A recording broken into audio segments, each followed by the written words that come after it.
तो जय नमस्कार दोस्तों, आप सभी का स्वागत है हमारे यूट्यूब चैनल रैपिड स्टडी में। तो अपनी आरपीएफ की जो सीरीज चल रही थी 2019 में जो एग्ज़ाम में क्वेश्चंस पूछे गए थे जीके जीएस की, उसकी सीरीज़, ठीक है। साथ ही मैं आपको बता दें मैथ रीजनिंग एंड जो जीके जीएस के क्वेश्चन है वो साथ में मिलकर हम आपको पीडीएफ जो है वो प्रोवाइड कराएंगे, ठीक है। तो आप हमारे टेलीग्राम चैनल से जुड़ना बिल्कुल भी ना भूलें। तो लिंक आपको डिस्क्रिप्शन बॉक्स में दे रखी है, वहाँ से जाकर आप हमारे चैनल से जुड़ सकते हैं। तो पहले क्वेश्चन की शुरुआत करते हैं। बाकी एक वीडियो जो है वो हम फर्स्ट शिफ्ट का वो डाल चुके हैं, ये जो है वो थर्ड शिफ्ट का है, ठीक है। सेकंड शिफ्ट का भी अभी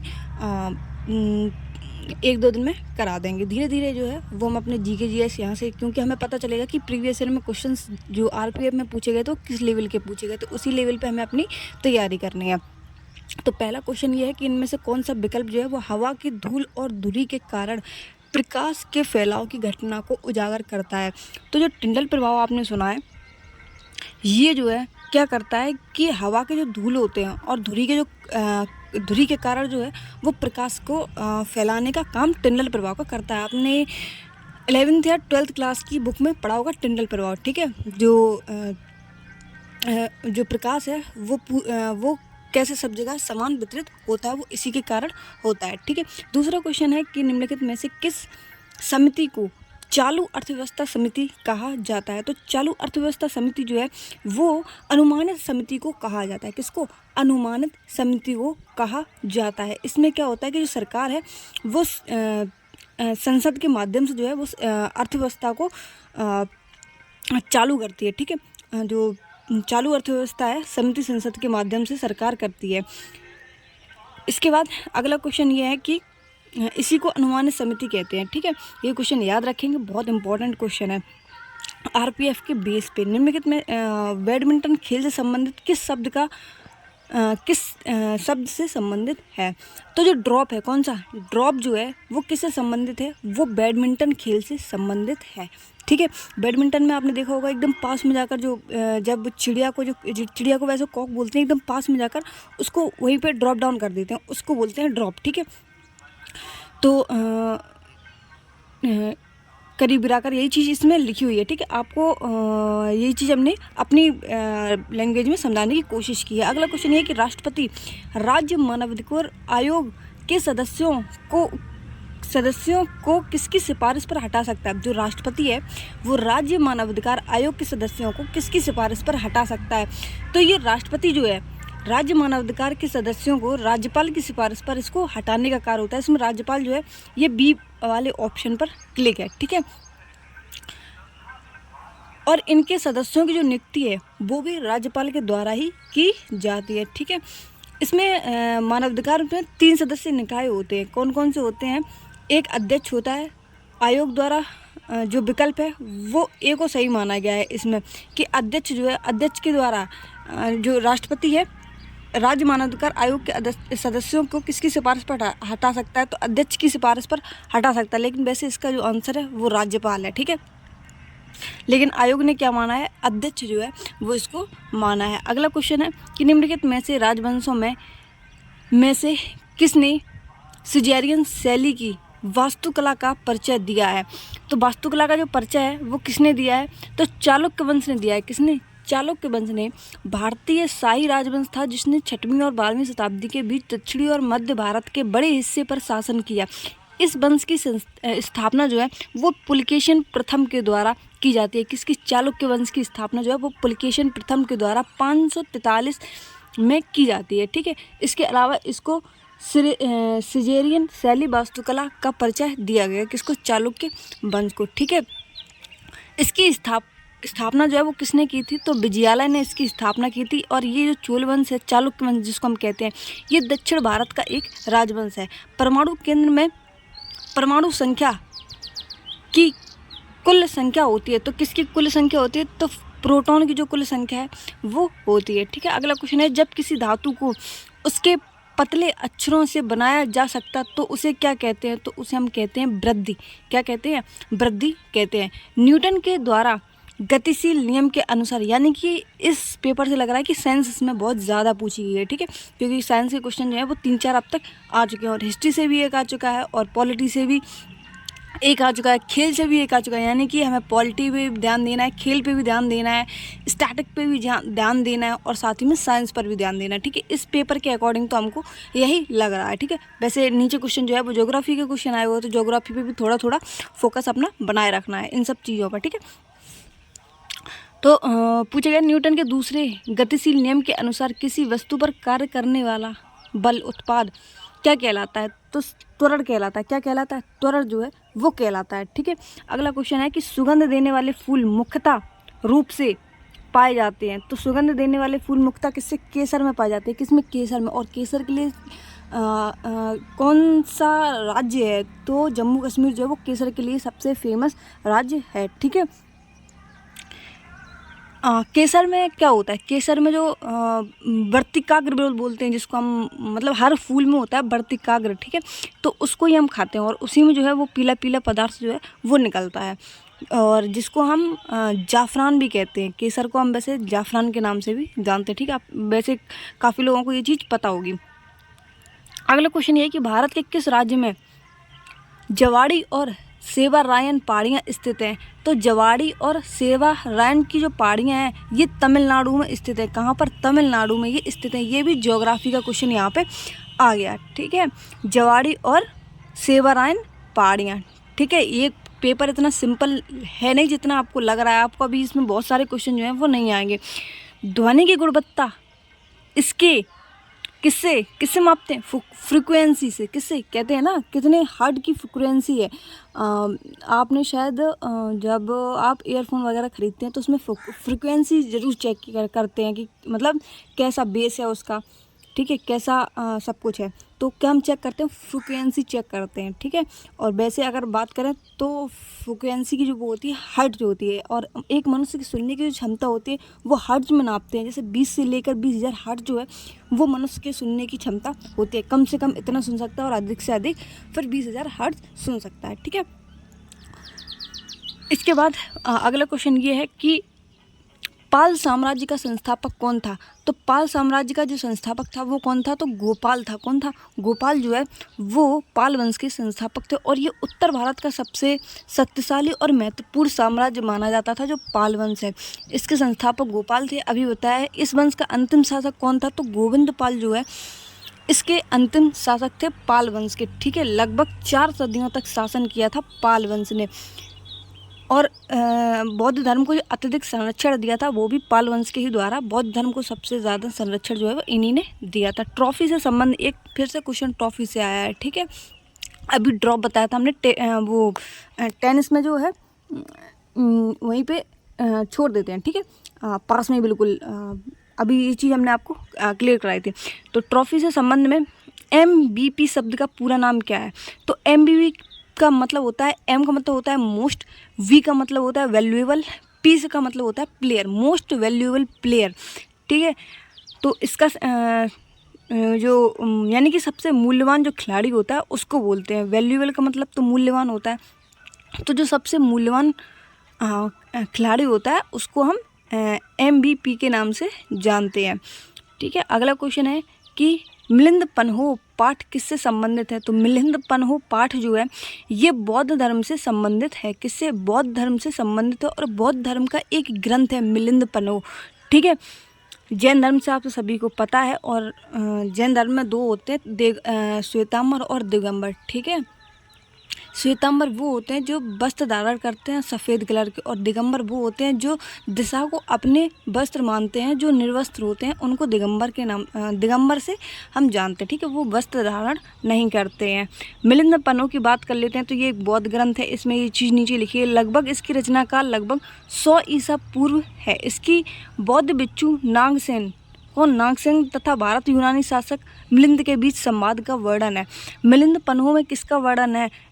बौद्ध भिक्षु जो है नागसेन और भारत यूनानी शासक मिलिंद के बीच का जो संवाद है इसमें वर्णित है। निम्नलिखित में से इनमें से भारत में नए समुद्री मिले, भारत के नए समुद्री मिले, तो भारत के जो नए समुद्री हैं किससे मिले हैं?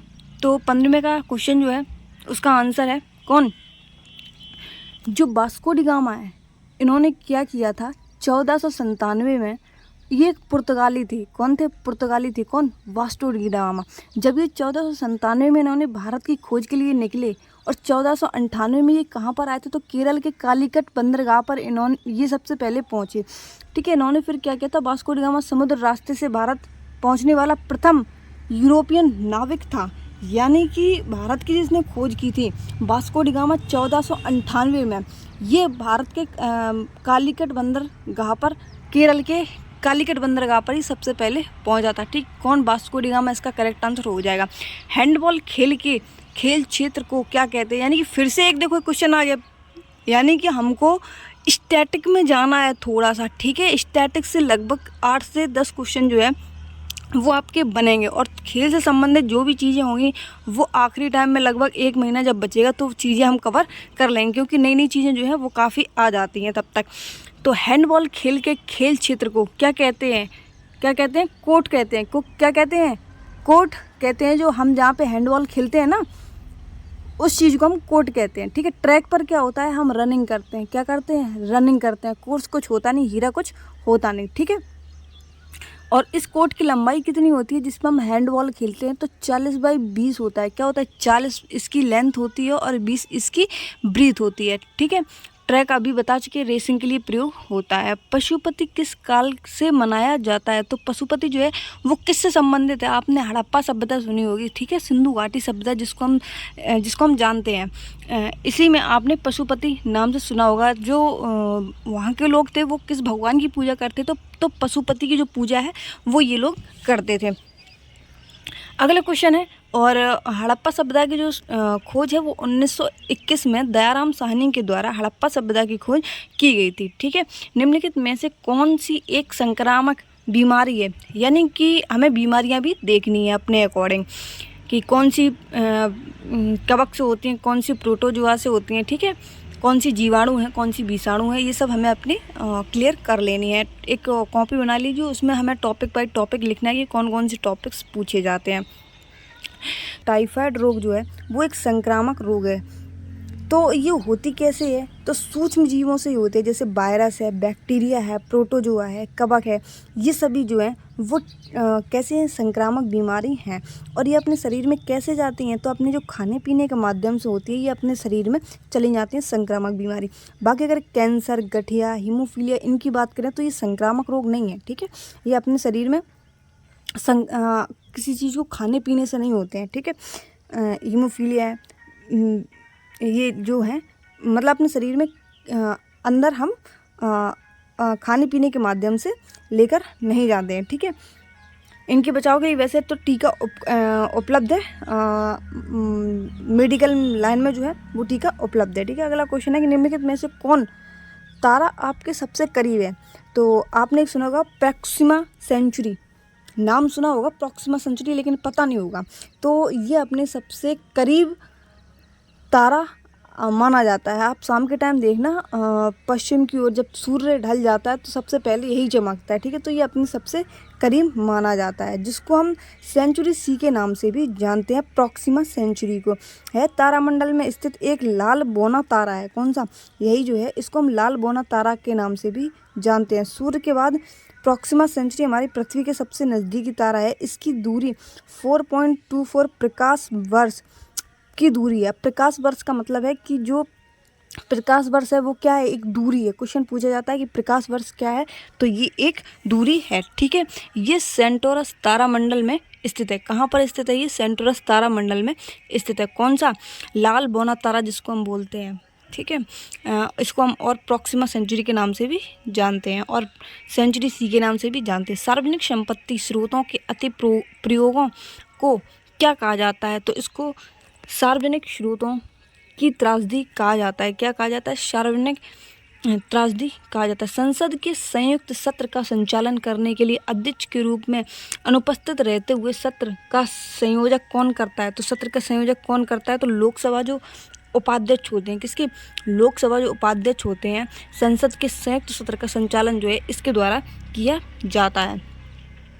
संसद के संयुक्त सत्र की जो अध्यक्षता है वो लोकसभा के अध्यक्ष के द्वारा की जाती है। अगर अध्यक्ष उपस्थित नहीं है तो उपाध्यक्ष जो है इसकी जो अध्यक्षता है वो उपाध्यक्ष के हाथ में चली जाती है। ठीक है, अगर उपाध्यक्ष भी अनुपस्थित है तो किसके हाथ में जाएगी, तो राज्यसभा के जो उपसभापति होते हैं ये संयुक्त अधिवेशन की अध्यक्षता करते हैं। ठीक है, और संयुक्त सत्र का जो आह्वान है, जो संयुक्त सत्र है 108 में ये होता है। बुलाता कौन है, तो राष्ट्रपति बुलाता है। अध्यक्षता कौन करता है, तो लोकसभा के अध्यक्ष करते हैं। अध्यक्ष नहीं है तो कौन करेगा, उपाध्यक्ष करेंगे। उपाध्यक्ष भी नहीं है तो कौन करता है, तो राज्यसभा के जो उपाध्यक्ष होता है वो इसकी अध्यक्षता करता है। ठीक है, ये लाइन आपको समझ में आ गई होगी अंत वाली, ये चीज़ याद रखेंगे।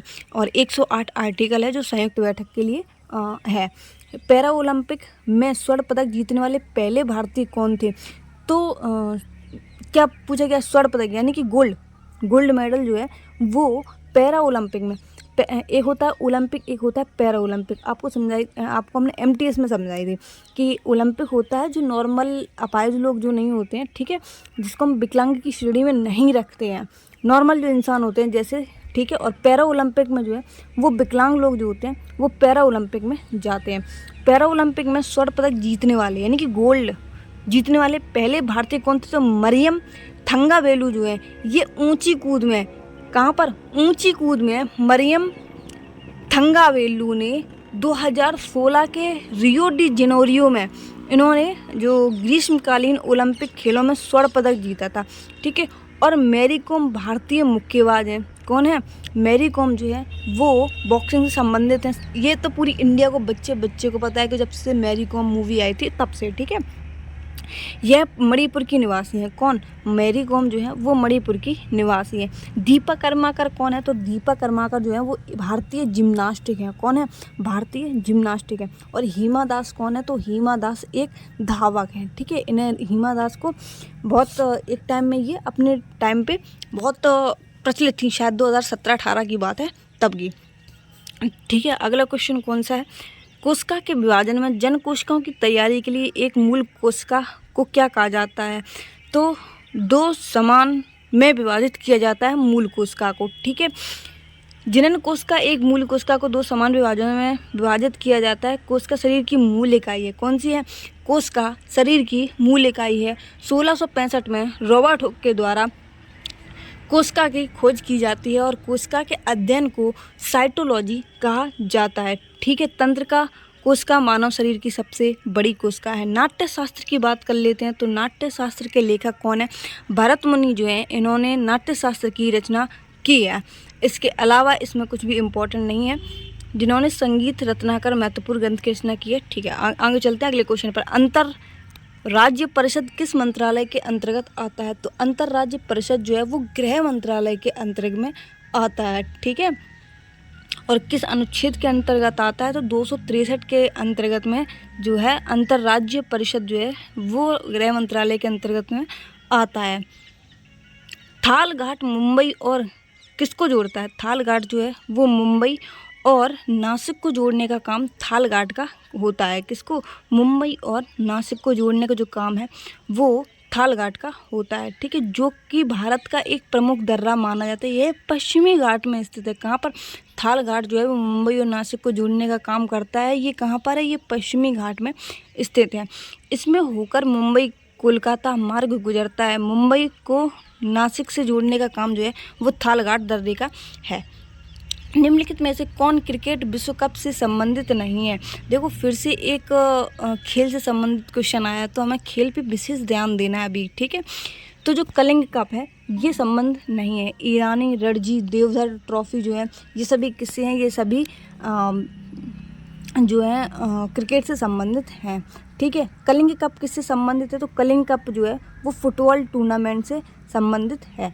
किससे संबंधित है, फुटबॉल से संबंधित है, जो कि उड़ीसा राज्य में जब होता है तो कलिंग आपको पता ही है कि उड़ीसा में है, तो उड़ीसा में ही तो ये होगा। ठीक है, और जायज़ सी बात है। और कलिंग कप की बात करें कि किससे संबंधित है, तो ये फुटबॉल से संबंधित है।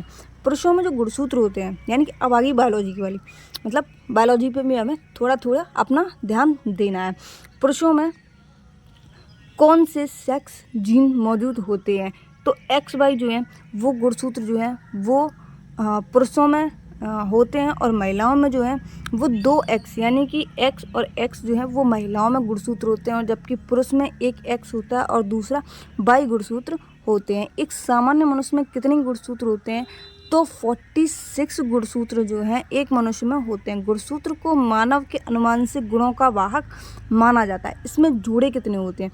गुणसूत्र 46 होते हैं और इसमें जोड़े कितने होंगे? तो 22 जोड़े माने जाते हैं। ठीक है, एक्स एक्स जो है वो फीमेल में होते हैं, एक्स बाई जो गुणसूत्र हैं वो एक मेल में होते हैं। ठीक है, और 22 जोड़े जो हैं जिन्हें अलिंग गुणसूत्र के रूप में जाना जाता है, यह दोनों लिंगों में समान होते हैं। जो जोड़े हैं वो 22 फीमेल में भी माने जाते हैं और 22 जो हैं वो मेल में भी माने जाते हैं। भारत, बेल्जियम और स्पेन में किस प्रकार की संघीय शासन का उपयोग किया जाता है? तो भारत, बेल्जियम और स्पेन में किस तरीके के संघीय रूप से प्रशासित विधि जो है इसका प्रयोग किया जाता है? निम्नलिखित में से किस शासक ने पाटलिपुत्र की स्थापना की थी? तो पाटलिपुत्र की स्थापना करने वाले अजातशत्रु थे, जिन्होंने 5वीं शताब्दी में, कब? 5वीं शताब्दी में मगध के राजा अजातशत्रु जो हैं ये मगध के राजा थे। ठीक है, इन्होंने जो अपनी राजधानी है वो पाटलिपुत्र स्थापित की थी, जिसको जो भारत का एक प्राचीन शहर के नाम में जानते हैं और आज की डेट में जिसे हम पटना के नाम से जानते हैं, जो कि बिहार की राजधानी है। ठीक है, वर्तमान में पटना पाटलिपुत्र के नवीन शहर के नाम में जानते हैं, बाकी इस चीज़ें वही लिखी हुई हैं। भारत में आकस्मिक निधि किस अनुच्छेद के तहत आती है? तो अब आ जाते हैं आर्टिकल पे, यानी कि इसमें अच्छे खासे आर्टिकल भी पूछे जाते हैं। तो आर्टिकल पे भी हम एक वीडियो लाएंगे जिसमें हम धीरे धीरे करके आर्टिकल को याद करेंगे। ठीक है, बहुत डीपली इसमें आर्टिकल पूछे जाते हैं, ऐसे नहीं पूछे जाते कि किसी में भी, जैसे अभी एसएससी जीडी इसमें पूछे जाए तो एसएससी का लेवल अलग रहता है और इसका आरपीएफ का लेवल जो है वो अलग रहता है। ठीक है, तो 267 यानी कि 267 जो है वो आकस्मिक निधि को वर्णित करता है। बाकी 263 जो है वो केंद्र और राज्यों के बीच जो समन्वय स्थापित होती है ना, अंतर्राज्यीय परिषद का जो गठन है उसको, यानी कि समन्वय करने का काम जो है वो केंद्र सरकार के बीच में 263 में होता है। 267 में क्या बताया? आकस्मिक निधि बताई है। 280 में क्या है? वित्त आयोग का गठन है। 324 में क्या है? तो निर्वाचन आयोग का गठन है। ये वित्त आयोग और निर्वाचन आयोग में आप कंफ्यूज हो जाते हैं, तो वित्त से बी का जो 0 है वो उठा लो और 280 में लगा दो। ठीक है, निर्वाचन में क्या होता है? निर्वाचन में 24 आता ना, तो 4 को लगा लूँ वहाँ पे अपने अकॉर्डिंग। ये 2 चीज़ें याद रखना हमेशा, आप कंफ्यूज हो जाएंगे एग्ज़ाम में जब बैठेंगे, तो कभी कभी हम भी कंफ्यूज हो जाते हैं। ठीक है, इसीलिए अगर हम कोई चीज़ में कंफ्यूज हो रहे हैं तो जाहिर सी बात है कि आप भी होंगे। अनुच्छेद 266 क्या कहता है? कि भारत के संचित निधि के जो प्रावधान है वो 266 में वर्णित है। नाइजर और जिम्बाब्वे में इनमें से किस महाद्वीप के देश हैं? तो नाइजर और जिम्बाब्वे जो है वो किसके? अफ्रीका के देश हैं। आपको नाइजर से समझ में आ रहा होगा कि, यानी कि नाइजीरियन सुने होंगे आपने ब्लैक देखे हो, जितने भी काले काले आपको लगते हो पर्सन, समझ लो वो सभी अफ्रीका के हैं। ठीक है, लंबे तड़ंगे चौड़े एकदम, समझ गए हो ना आप? तो आप समझ सकते हो वो सभी कहाँ के? अफ्रीका के हैं। ठीक है, अफ्रीका की राजधानी की बात कर लेते हैं तो नियामी जो है वो अफ्रीका की राजधानी है। इस देश का नाम नाइजर जो है वो नदी पर पड़ा है। जिम्बाब्वे अफ्रीका महाद्वीप के दक्षिणी भाग में जिम्बाब्वे और लिम्पोपो नदियों के बीच में स्थित है।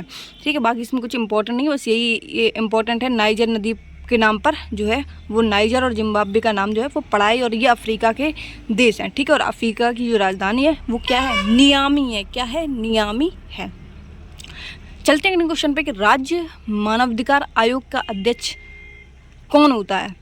तो राज्य मानवाधिकार आयोग का जो अध्यक्ष है वो उच्च न्यायालय के, यानी कि हाई कोर्ट के, किसके? हाई कोर्ट के सेवानिवृत्त मुख्य न्यायाधीश होते हैं। ठीक है, राज्य मानवाधिकार आयोग के अध्यक्ष कौन बन सकते हैं? तो उच्च न्यायालय के सेवानिवृत्त मुख्य न्यायाधीश जो है वो बन सकते हैं। अगला क्वेश्चन है, निम्नलिखित में से कौन अंतिम मौर्य राजा था? तो अंतिम मौर्य राजा कौन था? भद्रदत्त जो है वो अंतिम राजा मौर्य था। इसने 187 से लेकर 185 ईसा पूर्व तक शासन किया। इसका सेनापति था एक पुष्यमित्र शुंग। ने इसकी हत्या कर शुंग वंश की स्थापना की थी। जब अंतिम मौर्य वंश था, मौर्य वंश के बाद में कौन सा वंश आता है, तो शुंग वंश आता है। और मौर्य वंश के राजा कौन थे, तो वैद्यरथ रथ जो है इनकी मृत्यु के बाद में इनका ही एक सेनापति था पुष्यमित्र शुंग, और इसने जो है पुष्यमित्र सिंह ने इनकी मृत्यु कर दी थी और फिर शुंग वंश की स्थापना की थी। ठीक है, मौर्य वंश प्राचीन भारत का एक शक्तिशाली राजवंश था। मौर्य वंश 137 वर्षों तक भारत पर शासन किया था। किसने, मौर्य वंश ने भारत पर शासन 137 वर्षों तक किया था। अगला क्वेश्चन है, निम्नलिखित में से कौन एक नदी बंदरगाह है, तो नदी बंदरगाह कौन सा है, इसमें ये कोलकाता जो है वो नदी बंदरगाह है। ठीक है, जिसमें 205 छोटे छोटे बंदरगाह हैं और ये पश्चिमी तट पर मुंबई, कांडला, कोचीन और बंदरगाह तथा पूर्वी तट के चेन्नई, तूतीकोरिन, पारादीप, कोलकाता आदि बंदरगाह स्थित है। ठीक है, भारत सबसे बड़ा प्राकृतिक बंदरगाह है। मुंबई में जो है वो भारत का सबसे बड़ा प्राकृतिक बंदरगाह है, जबकि कोलकाता बंदरगाह एक नदीय बंदरगाह है।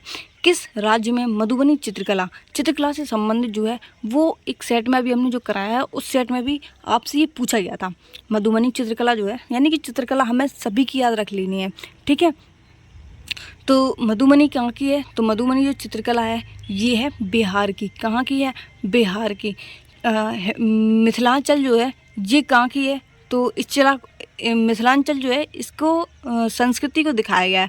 मधुबनी की बात कर लेते हैं, तो मधुबनी जो है इसमें क्या दर्शाया गया है, इसमें ज़्यादातर जो है वो प्राचीन महाकाव्यों से प्राकृतिक दृश्यों और देवताओं के साथ पुरुषों और उनके सहयोग को दर्शाती है। इसमें भित्ति पर चित्रों को उकेरा जाता है, किसमें, मधुबनी में। ठीक है, अगला क्वेश्चन है कि कई आवृत्तियों के मिश्रण से उत्पादन ध्वनि को हम क्या कहते हैं, तो कई आवृत्तियों के मिश्रण से उत्पादन ध्वनि को हम क्या कहते हैं, विद्युत चुम्बकीय तरंग कहते हैं। क्या कहते हैं, विद्युत चुम्बकीय तरंग जो है वो हम कहते हैं। ध्वनि के संचरण के माध्यम की इसमें ज़रूरत होती है। देखो, ठोस हो चाहे द्रव हो या गैस हो, इसमें अगर माध्यम नहीं है तो फिर जो है ध्वनि की आवाज़ नहीं सुनाई देगी। ठीक है, अगला क्वेश्चन है कि निम्नलिखित में से किस महासागर की सबसे लंबी तटरेखा है, तो अटलांटिक महासागर की सबसे लंबी रेखा मानी जाती है, तटरेखा मानी जाती है। ठीक है, इसके अलावा अगर बात करें इसमें और कुछ इम्पोर्टेंट में नहीं है। ठीक है, 2011 की जनगणना के बारे में बात कर लेते हैं। तो 2011 की यानी कि जनगणना हमको बहुत अच्छे से पढ़ना है। ठीक है, जनगणना में हम लगभग 2 से 3 पेज जो है वो मेरे पास जीएसटी के भी रखे हैं और जनगणना के भी रखे हैं। हम कोशिश करेंगे कि आपको वो चीज़ें प्रोवाइड करा दें। ठीक है, धीरे धीरे। तो सबसे पहले बात कर लेते हैं कि शहरी जनसंख्या कितनी है, तो शहरी जो जनसंख्या है वो है 31.16। ठीक है, इसके अलावा अगर ग्रामीण जनसंख्या की बात करें तो 100 में इसको हम घटा देंगे तो 68.8% जो है वो ग्रामीण जनसंख्या है। अगर भारत की साक्षरता दर के बारे में बात करें ओवरऑल, किसी स्टेट की नहीं पूछ रहे हैं, स्टेट अभी अब आपने उत्तर प्रदेश के बारे में बहुत पढ़ा होगा तो उत्तर प्रदेश का याद ना आ जाए, अब भारत की पूछी जा रही है। तो भारत की कितनी है, तो 74.04 जो है वो भारत की साक्षरता दर है। ठीक है, जिसमें पुरुष की साक्षरता दर कितनी है, 82 है, और महिलाओं की जो साक्षरता दर है वो कितनी है, 65.46% है। भारत के लिंग अनुपात की बात कर लेते हैं तो 943 जो लिंग अनुपात है। जनघनत्व की बात कर लेते हैं तो 382 प्रति व्यक्ति जो है, वर्ग प्रति व्यक्ति जो है मतलब जनघनत्व है। ठीक है, और 943 जो है वो लिंग अनुपात है। ये चारों चीज़ें याद रखेंगे कि ओवरऑल 74 है, मेल की जो है वो 82 है और फीमेल की जो है वो 65 है। ठीक है, केंद्रीय प्रशासनिक न्यायाधिकरण किस मंत्रालय के अधीन आता है, तो ये आता है कार्मिक मंत्रालय। आपने सुना नहीं होगा पहले कार्मिक मंत्रालय, लेकिन ये एक ऐसा क्वेश्चन है जो बहुत कम लोगों ने पढ़ा है, तो हम आपको बता रहे हैं केंद्रीय प्रशासनिक से याद रखेंगे कार्मिक। ठीक है, न्यायाधिकरण, केंद्रीय प्रशासनिक न्यायाधिकरण किस मंत्रालय से है, तो कार्मिक मंत्रालय से संबंधित है, जो कि 323A के तहत संसद ने वर्ष 1985 में प्रशासनिक अधिकरण अधिनियम पारित किया और केंद्रीय प्रशासनिक न्यायाधिकरण कार्मिक मंत्रालय के अधीन ये आता है। ठीक है, इसका काम क्या होता है, जैसे मान लो कर्मचारी के कल्याण है, ठीक है, प्रशिक्षण, करियर विकास है। इसके अलावा जो सेवानिवृत्त होते हैं इनके बाद में इनके मुद्दे जो होते हैं, बहुत सारी चीज़ें होती हैं किसी को पेंशन नहीं मिल रही, किसी को अलाउंस नहीं मिला, किसी को किसी की टाइम पे बहुत सारी चीज़ें होती हैं जो प्रॉब्लम में होती हैं। तो इनकी देख रेख करने का काम जो है वो कार्मिक मंत्रालय का होता है। ठीक है, कार्मिक से याद रखेंगे, जो कर्मचारी थे उनकी देख रेख के लिए कार्मिक मंत्रालय जो है वो बनाया गया था। निम्नलिखित में से कौन सा एक बांगर भरा हुआ क्षेत्र है? तो बांगर जो है वो कौन सा क्षेत्र है? तराई क्षेत्र जो है उसको हम बांगर भरा हुआ क्षेत्र कहते हैं। ठीक है, जो तराई क्षेत्र में पाया जाता है और यह उपजाऊ क्षेत्र भारत, नेपाल, भूटान में स्थित हिमालय के समांतर दक्षिण क्षेत्र में स्थित है। ऊंचे घास के मैदान, झाड़ियाँ, सवाना, सॉल के जो जंगल हैं और मिट्टी से भरपूर दलदल इस क्षेत्र की प्रमुख विशेषताएं हैं। वृक्षासन योग के में क्या स्थिति दिखाता है?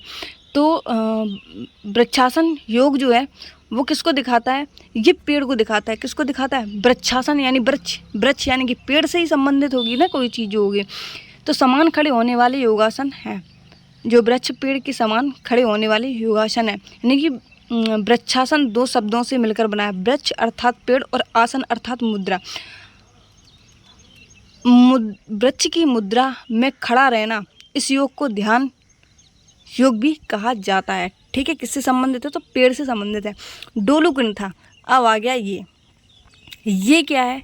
ये जो है वो संगीत, नृत्य, डांस, यानी कि ये सभी क्वेश्चन जो है वो स्टैटिक्स हैं। स्टैटिक्स से आपको लगभग अभी तक जो क्वेश्चन है कितने मिल चुके हैं? हमारे हिसाब से तो लगभग 6 क्वेश्चन तो अभी तक मिल चुके हैं, मैंने खुद देखे हैं। ठीक है, और ये 7वां क्वेश्चन है। तो डोलू कुंठा किससे संबंधित है?